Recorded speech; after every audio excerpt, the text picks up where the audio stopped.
ప్రతిరోజు లక్షలాది మంది భక్తులు తిరుమలకొస్తారు. కాని దర్శనం తర్వాత అందరూ ఎదురుచూసేది ఒక్కటే, శ్రీవారి లడ్డూ ప్రసాదం. ఈ చిన్న లడ్డూ వెనుక దాగి ఉన్న చరిత్ర మాత్రం దాదాపు 300 సంవత్సరాల పాతది.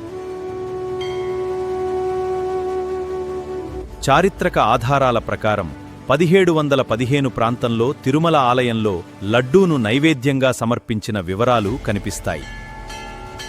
అయితే అప్పటి లడ్డూ నేడు మనం చూస్తున్న లడ్డూలా ఉండేది కాదు. కాలక్రమేణా దాని రూపం మారింది. 1940 ప్రాంతంలో నేటి గుండ్రని తిరుమల లడ్డూ రూపం, పరిమాణం మరియు తయారీ విధానం ప్రామాణీకరించబడింది. ఈ లడ్డూ తయారీలో శనగపిండి, పంచదార, స్వచ్ఛమైన నెయ్యి, జీడిపప్పు, కిస్మిస్, యాలకులు వంటి పదార్థాలను ఉపయోగిస్తారు.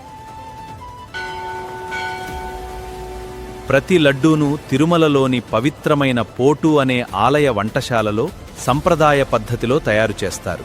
అనుభవజ్ఞులైన సిబ్బంది ప్రతిరోజు వేలాది లడ్డూలను చరిత్రలో దాగి ఉన్న రహస్యాలు మీకు నచ్చితే ఇప్పుడే మా ఛానల్ను సబ్స్క్రైబ్ చేయండి. మీ ఒక్క సబ్స్క్రైబ్ నాకు ఎంతో ప్రేరణ. ఇప్పుడు మన కథను కొనసాగిద్దాం. అత్యంత పరిశుభ్రంగా, భక్తిభావంతో సిద్ధం చేస్తారు.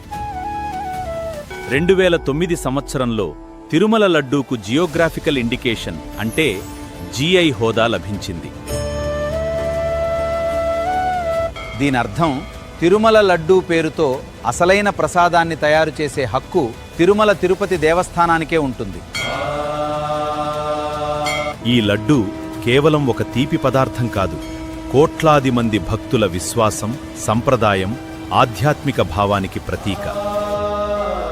అందుకే తిరుమల దర్శనం పూర్తయిందనే అనుభూతి శ్రీవారి లడ్డూ చేతిలోకి వచ్చిన తర్వాతే కలుగుతుందని భక్తులు విశ్వసిస్తారు. శ్రీవారి లడ్డూ గురించి మీకు తెలియని విషయం ఏది? కామెంట్లో చెప్పండి. ఇలాంటి ఆసక్తికరమైన చరిత్ర కథనాల కోసం మా ఛానల్ను ఇప్పుడే సబ్స్క్రైబ్ చేయండి.